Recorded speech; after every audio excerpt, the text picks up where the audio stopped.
السلام علیکم۔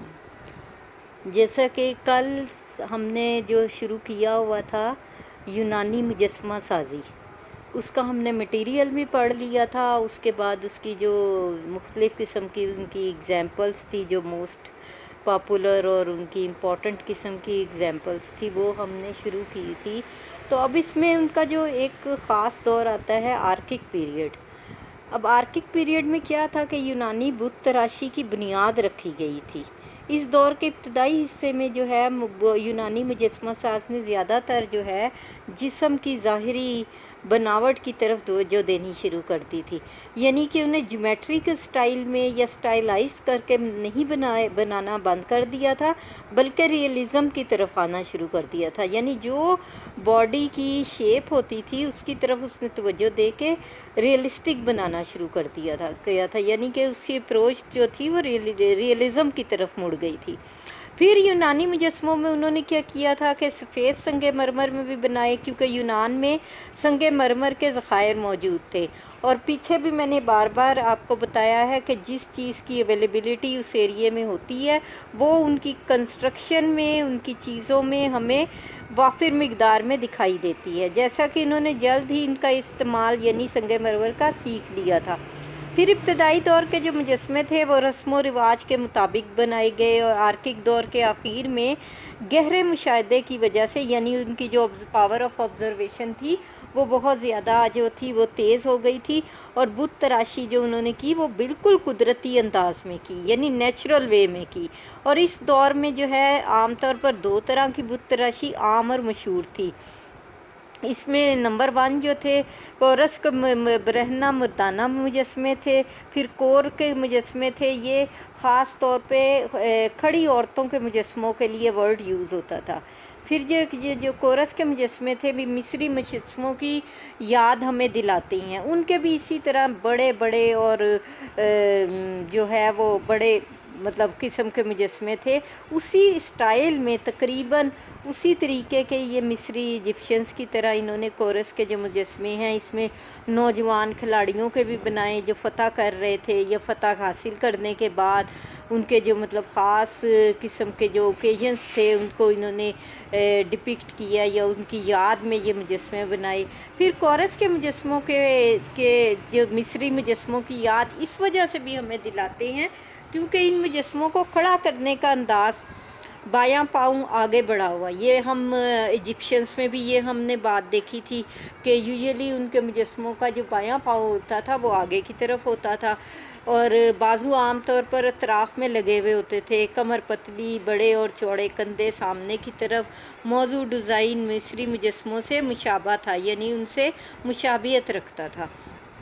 پھر مصر اور میسوپوٹیمیا کے جو لوگوں نے مجسموں کو پتھر میں سادہ انداز میں تراشا، جبکہ یونانی لوگ انسانی جسم کے مختلف اعضاء کی بناوٹ اور انہیں آپس میں فٹ کرنے میں دلچسپی رکھتے تھے، اور اپنے اسی مشاہدے کی وجہ سے انہوں نے زیادہ سے زیادہ جو ہے ریئلسٹک مجسمے بنانے شروع کر دیے تھے، یعنی یہ ریئلزم کی طرف انہوں نے زور دیا تھا۔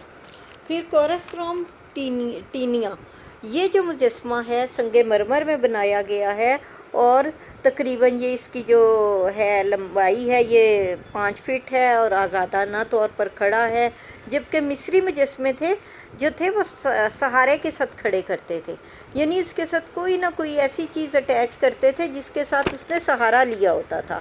لیکن یہ جو مجسمہ یہ انڈیپینڈنٹ یعنی آزادانہ کھڑا ہے۔ پتھر کی سلیب سہارے کے لیے بنائی جاتی تھی۔ یونانی مجسمہ سازوں کا آزادانہ مجسمہ بنانے کی طرف یہ پہلا قدم تھا۔ مجسمے کے مختلف قسم کے اعضاء کی بناوٹ پر توجہ دی گئی تھی، یعنی ریئلسٹک بنایا تھا۔ سر سادہ، آنکھیں بڑی، ناک، کان، منہ، بال کو سٹائلائز بنایا تھا، یعنی کہ تھوڑا تھوڑا ٹچ ان میں ان کے پرانے سٹائل کا بھی تھا جو وہ سٹائلائز چیزوں کو بناتے تھے۔ مکمل طور پر وہ ریئلزم کی طرف نہیں، ریئلسٹک نہیں بنانا شروع کیا تھا، کچھ جگہوں پر ان کا سٹائلائز ٹچ ہمیں نظر آتا ہے۔ اور مجسمے کے دھڑ اور کولوں کو مکمل گولائی کے ساتھ قدرتی انداز میں بنایا جاتا تھا۔ پھر جو تھے کور اور کورس مجسموں کی جو خصوصیات، اب کوئی بھی چیز جو ہوتی ہے اس کی خاص جو ہے کیریکٹرسٹکس ہوتی ہیں۔